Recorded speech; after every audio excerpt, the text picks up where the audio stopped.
Ladies and gentlemen, ஆரம்பிக்கலாமா? நான் வரணும்னு ரொம்ப ஆசைப்பட்ட போல அதான் வந்துட்டேன். I like the way.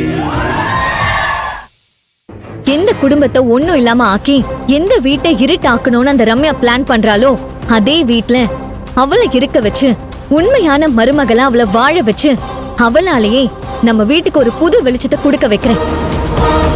நீங்களும் பார்க்க தானே போறீங்க. சரிங்க சின்னத்தா, நான் கிளம்புறேன். சரி வா, நான் உனக்கு ஆட்டோ பிடிச்சு தரேன். வா. வேணாங்க சின்னத்தா, நீங்க போய் வேலையை பாருங்க. நான் வெளியே போய் ஆட்டோ பிடிச்சுக்கிறேன். நீங்க எதுக்கு அலையறீங்க? நான் வரேன். இங்க பக்கத்துல ஆட்டோ இருக்கும். சின்னத்தா, நான் போய்க்கிறேன். நீங்க வேலையை பாருங்க. வரேன். சரி போ.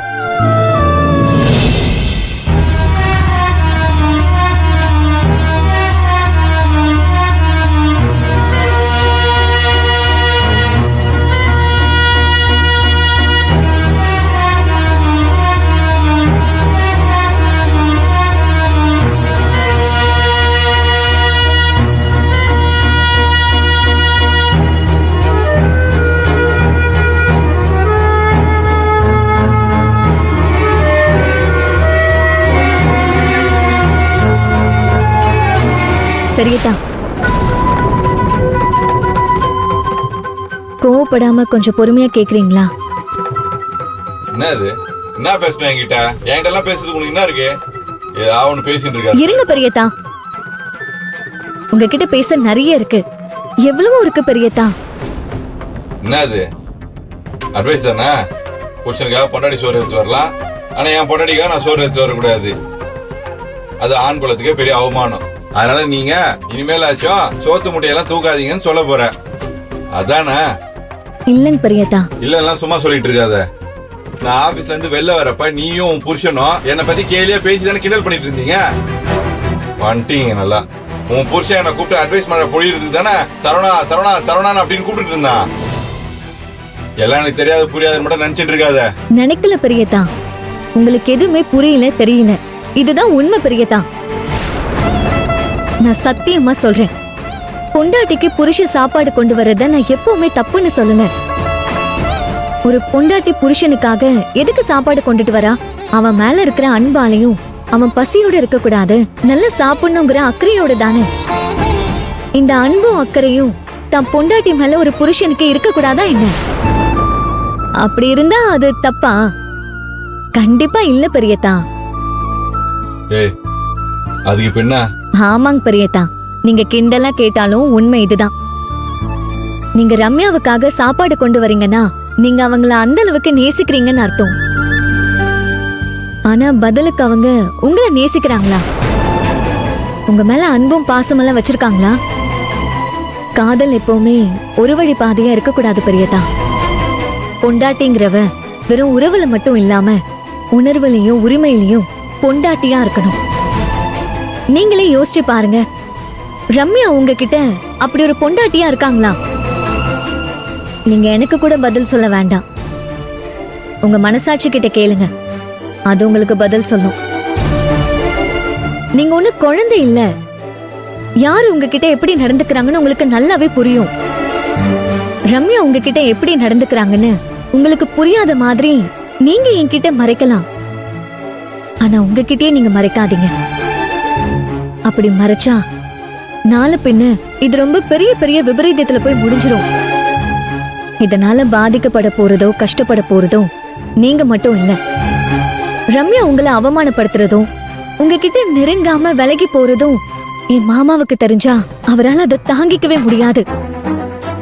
நம்ம அவ்வளவு தூரம் போராடியும் நம்ம புள்ள வாழ்க்கை இப்படி பாழா போயிடுச்சேன்னு நினைச்சு என் மாமா வெந்து நொந்து செத்தே போயிடுவாரு.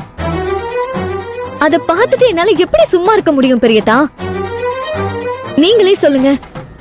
1000 தான் இருந்தாலும் எல்லாரும் ஒரே குடும்பம் இல்லையா பெரியதா? உங்க மேல இருக்கிற அக்கறையில தான் நான் இத சொல்றேன்.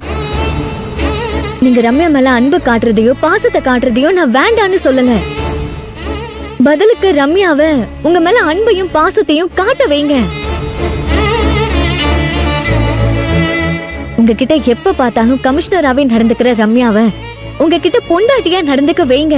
அதுக்கு உண்டான முயற்சியை பண்ணுங்க. அப்பதான் யார் மனசுல என்ன இருக்குன்னு உங்களுக்கே புரியும். இத சொல்றதுக்காக தான் ஆபீஸ்ல சின்னதா உங்களை கூப்பிட்டாரு. நானும் இதை சொல்லதான் உங்ககிட்ட இப்போ பேசிட்டு இருக்கேன். நான் உங்க மனசை கஷ்டப்படுத்தியிருந்தா அதுக்காக மன்னிப்பும் கேட்டுக்கிறேன். ஆனா நீங்க வாழ்க்கையில கஷ்டப்படக்கூடாது பிரியதா. இது தவிர எனக்கு வேற என்ன சொல்றதுன்னே தெரியல.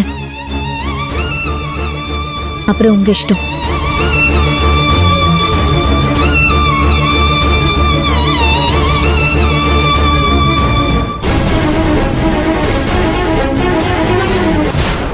எங்க என் மணியை காணும்?